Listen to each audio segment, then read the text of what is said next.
Halo has not arrived. I cannot breach arm's-length radio silence. We must proceed without them. Top dog, out! The crews of the four-engine turboprops went silent. Any pleasant chatter that had been taking place was replaced by the grim realization of the peril of situation. Without those sleek modern jet fighters, they were gigantic, slow and flammable. Flying babes in the woods in a sky that was sure to be swarming with Gaul interceptors. In fact, they were not approaching the Gaul border at all. Their instruments showed them all to be perfectly on course. This was all part of Xamonarch's trickery. He knew a little of Zuvian tactical procedure because he had been an avid spectator of the last major human war and surmised that the raid would be executed regardless of fighter support. Flight Lieutenant Morda and the rest of #47 Squadron were anxious to learn what happened to their comrades when they landed and ran back into the underground ready room.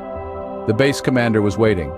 "Gentlemen, welcome back. Our long-range molecular scanning equipment and satellite reconnaissance shows that your navigation was faultless and that you should have rendezvoused with number 7. It seems that they have taken it upon themselves to escalate tensions between the Min and us. Your aircraft are being readied for the Min response. We must be prepared for full-scale engagement on both fronts. #47 and #49 report for tactical briefing in 10 minutes. Shit! Yelled the C-37 Cerberus pilot as his hefty flying machine lurched violently to starboard and engaged its ventral phalanx guns. What the fuck? He toggled the switch on his chin strap that activated the radio. "Top dog, this is Junkyard. I'm having some control problems. Please advise, over." Xamonarch had guided the formation of C-37S into the heartland of the Min. The cloud under them had cleared just recently, and the crews were relieved that they could see the Gaul frontier stretching out below. Xamonarch had masked their presence from the complex series of sensory arrays that were active across the majority of the empire of the Min. But now another problem presented itself. The pilot of a Min Type G fighter on combat patrol in the area had sighted the broken boomerang of mighty Zuvian aircraft. The formation did not register on his sensors, but they were there. Their presence was visually undeniable, some of them silhouetted in the crescent of the larger moon. The Type G was a relatively cheap aircraft, which reflected the Min philosophy of aerial combat.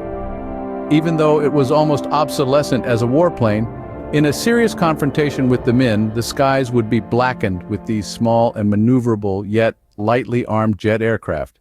Xamonarch was forced to take control of the Cerberus and her defensive systems to maintain the illusion that they were in Gaul airspace.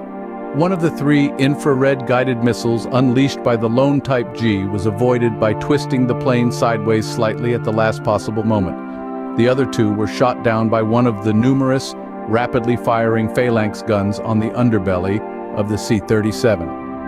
It was challenging, even for a master of magic such as Xamonarch, to maintain a faultless illusion for 48 crew members while simultaneously diving and weaving. The Type G streaked past loudly every few seconds on well-rehearsed strafing runs. Streams of diamond projectiles blasted from the 4 slow-firing automatic cannon clustered around the forward intake,